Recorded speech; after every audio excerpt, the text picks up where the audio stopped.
Pemirsa, dialog kembali kami lanjutkan, namun sebelum kita kembali berbincang dengan Bapak Martin Huta Barat, kita akan menyapa terlebih dahulu pemirsa Berita 1, Bapak Hermawan dari Sukabumi, Jawa Barat. Selamat malam, Pak Hermawan. Oh iya, selamat malam Berita 1. Iya, silakan dengan tanggapan Anda mengenai topik dialog kita hari ini.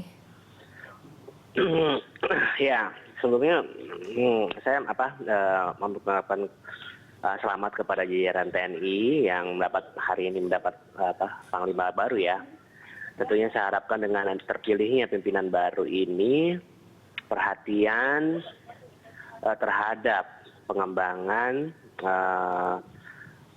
tentara nasional kita semakin besar oleh pemerintah. Pemerintah sendiri saya berharap juga ada sedikit peningkatan ya, terutama anggaran terhadap kesejahteraan pasuk TNI dan maupun alutsista. Untuk tahun 2016 tahun depan saya berharap pemerintah bisa memberikan peningkatan yang cukup signifikan untuk menghindari kejadian-kejadian yang sangat memilukan seperti yang baru-baru ini terjadi di Medan. Sebelumnya pesawat hibah kita juga meledak F-16.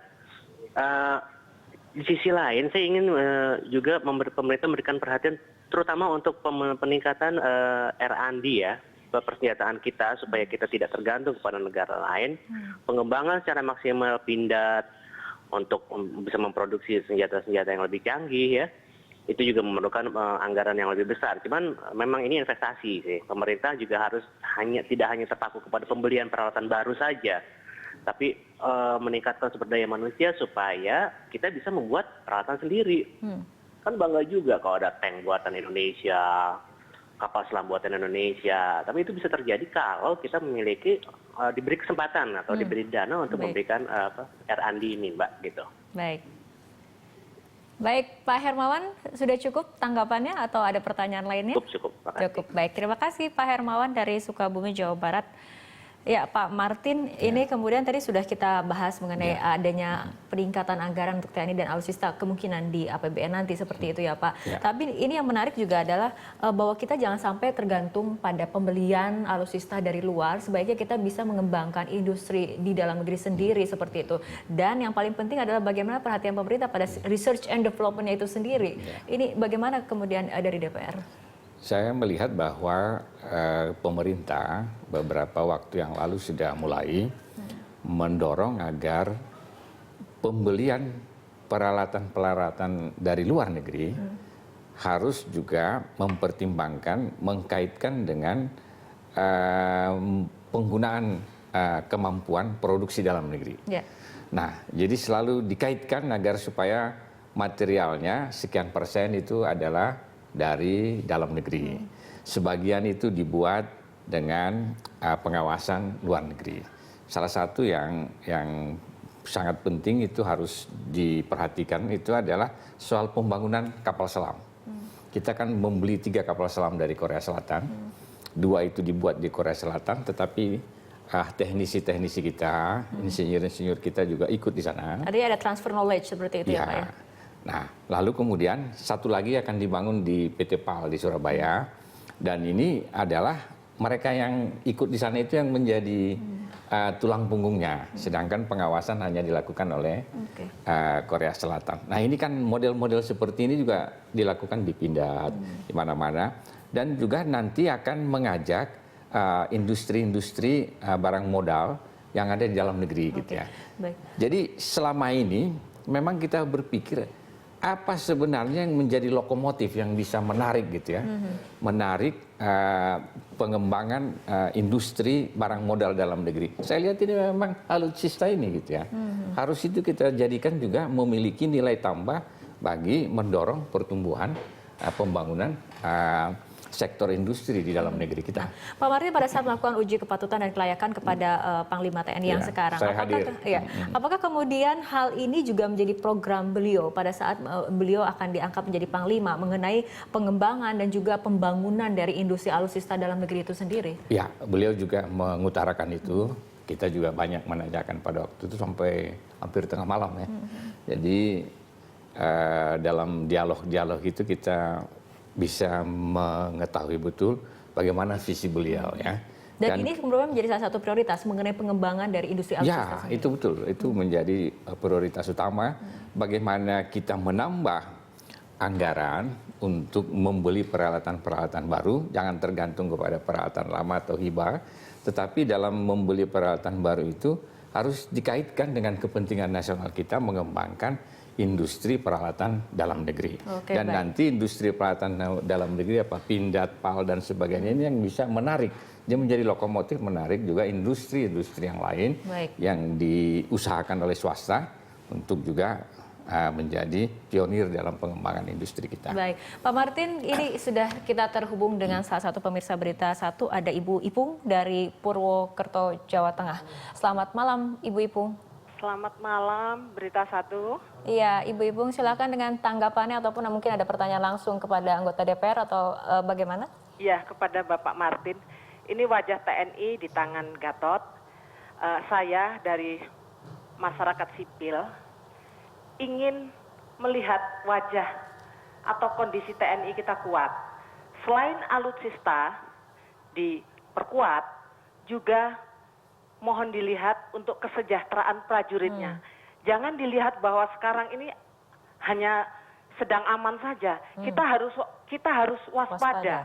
Karena kita lihat negara-negara tetangga sekarang sudah mempersiapkan diri. Disitulah kita bangga sebagai bangsa kalau TNI-nya kuat. Jadi Pak Martin, yang Anda mewakili rakyat, coba dilihat bahwa pertahanan kita sekarang sudah kalah dengan negara-negara tetangga kita. Mohon ini diperhatikan, selain alutsista juga kesejahteraannya. Kalau tidak, nanti orang akan masuk TNI akan berpikir 2 kali. Betul. Baik, terima kasih Ibu Ipung dari Purwokerto, Jawa Tengah atas masukannya. Ya, langsung saja kita bicarakan dengan Pak Martin. Pak Martin, ini lagi-lagi bukan alutsista saja loh Pak, kesejahteraan juga merupakan salah satu yang penting untuk diperhatikan.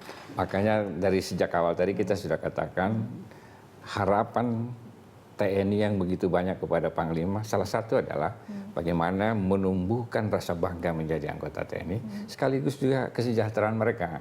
Makanya ini dari Komisi 1, apakah dengan mitranya Kementerian Pertahanan juga akan kemudian intens berbicara mengenai anggaran untuk kesejahteraan ataupun numerisasi ini dengan misalnya dengan Panglimanya sendiri, dengan Kemenhannya seperti itu? Ya, itu kan selalu menjadi perjuangan Komisi 1 selama ini, bekerja sama dengan Panglima, dengan juga Kementerian Pertahanan, tetapi kan bukan ini yang menentukan. Semuanya kan ada juga pemerintah yang berperan dalam rangka membagi keuangan negara itu disalurkan kemana gitu. Tetapi kita harus tetap mendesak agar supaya kesejahteraan prajurit ini jangan dilupakan. Dan di situ remunerasi itu penting.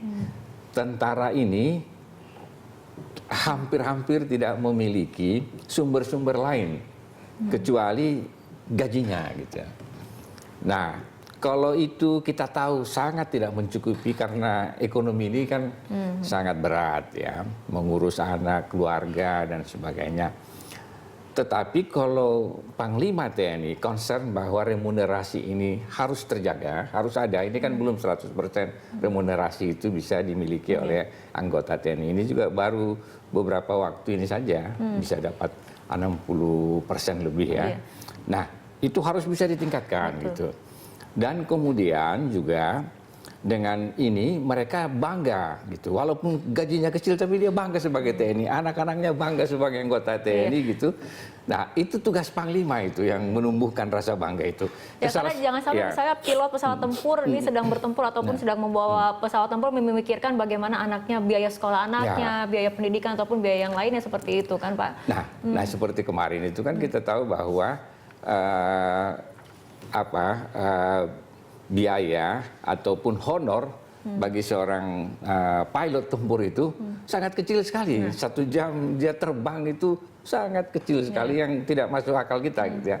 Tapi mereka tabah saja dengan uang yang kecil itu melaksanakan tugas yang begitu besar membawa. Padahal mereka garda terdepan untuk mempertahankan NKRI ya sebagai suatu negara kesatuan dan juga kedaulatan negara seperti itu ya Pak Martin. Jadi harus diperbaikilah ke depan. Berbicara mengenai gaji, honor ataupun renumerisasi, kita akan lihat grafik berikut ini terlebih dahulu. Kita melihat dari anggaran Kementerian Pertahanan dan juga TNI. Nah, dalam APBNP 2014 kita lihat Pak, Kementerian Pertahanan dan TNI mendapatkan dana 83,3 triliun rupiah. Kemudian 1 tahun kemudian meningkat menjadi 96,9 triliun rupiah. Sementara di RAPBN perubahan 2015 Kemenhan dan juga TNI mendapatkan tambahan 4,425 triliun rupiah.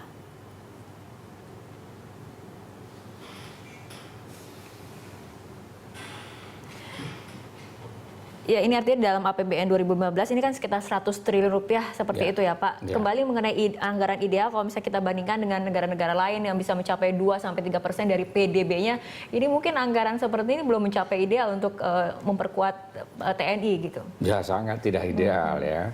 Artinya nanti DPR akan mendorong sampai ke level berapa tuh Pak? Kita dorong, tapi kan ini tidak bisa hanya kita melihat TNI saja. Masih ada pegawai negeri, masih ada kementerian lain, masih ada polisi dan sebagainya, masih ada hakim, jaksa. Nah, jadi yang penting adalah bahwa kita harus berantas ini korupsi. Ini korupsi ini banyak sekali, bocor uang negara kita kemana-mana yang tidak perlu. Maka kalau kita bisa memberantas korupsi ini hanya 20% saja, ini sudah bisa meningkat jauh ini anggaran daripada TNI ini kan gitu. Kalau menurut tadi Ibu Ipung mengatakan ini untuk negara-negara tetangga saja persiapan pertahanan dan juga ketahanannya tuh jauh lebih mumpuni ataupun jauh lebih siap dibandingkan kita seperti itu Pak. Ya, tetapi kan sebenarnya kekuatan ketahanan satu negara bukan semata-mata pada peralatannya, tapi adalah kepada sikap masyarakatnya, rakyatnya, prajuritnya gitu ya. Kalau rakyatnya, prajuritnya itu memiliki militansi yang tinggi, rasa kecintaan terhadap bangsa yang tinggi, itu sebenarnya membuat tidak ada negara pun yang berani akan menyerang kita ya. Nah, tetapi walaupun begitu tentu harus kita tingkatkan juga kesejahteraan dan alutsista. Itu tadi sebagian besar anggaran itu dipakai untuk kepentingan gaji. TNI Angkatan Darat, banyak sekali kan TNI Angkatan Darat, kemudian Angkatan Laut dan Darat Pak juga. Martin. Ya Pak Martin, kita akan kembali terhubung dengan pemirsa Berita Satu, ada Bapak Riki dari Palembang, Sumatera Selatan. Selamat malam Pak Riki. Malam. Ya, silakan Pak dengan tanggapannya mengenai wajah TNI di tangan Panglima Gatot. Pertama-tama saya ingin mengucapkan selamat terlebih dahulu pada Jenderal Gatot. Semoga kedepannya Sang Jenderal ini bisa mengemban tugas yang sangat berat. Namun saya tidak ingin basa-basi lagi, saya ingin masuk ke pokok permasalahan saja. Dalam hal ini tugas utama atau ada 2 tugas utama yang diemban oleh Panglima TNI yang terberat. Yang pertama, saya di sini tidak ingin lagi menyinggung soal modernisasi alutsista atau peremajaan. Saya hanya ingin menyinggung soal perbatasan, wilayah perbatasan. Kita tahu selama ini wilayah perbatasan kerap disusupi atau kerap menjadi permasalahan-permasalahan di wilayah perbatasan NKRI. Kita tahu NKRI adalah harga mati. Secara otomatis dan tak terbantahkan, maka wilayah perbatasan ini adalah salah satu prioritas utama atau tugas yang harus tugas utama Panglima TNI untuk menyelesaikan terhadap segala persoalan yang selama ini sering jadi wilayah perbatasan. Khususnya sengketa yang terjadi di wilayah perbatasan. Lalu terakhir, yang kedua, yakni masalah udara. Selama ini wilayah udara kita seringkali disusupi oleh pesawat-pesawat asing. Kita ingat beberapa bulan yang lewat itu ada pesawat Malaysia yang seringkali berulah atau setidaknya ingin mencari gara-gara dengan pemerintah Indonesia. Dan ini menjadi tugas paling berat Panglima TNI untuk mengamankan wilayah udara. Karena udara yang ada di wilayah Indonesia ini adalah NKRI dan NKRI adalah harga mati dan tidak bisa ditawar-tawar. Baik, Mbak Fitri. Baik, Pak Riki, terima kasih atas tanggapannya dan kita akan membahas masukan dan juga tanggapan dari Pak Riki usai jeda berikut. Pemirsa tetaplah bersama kami.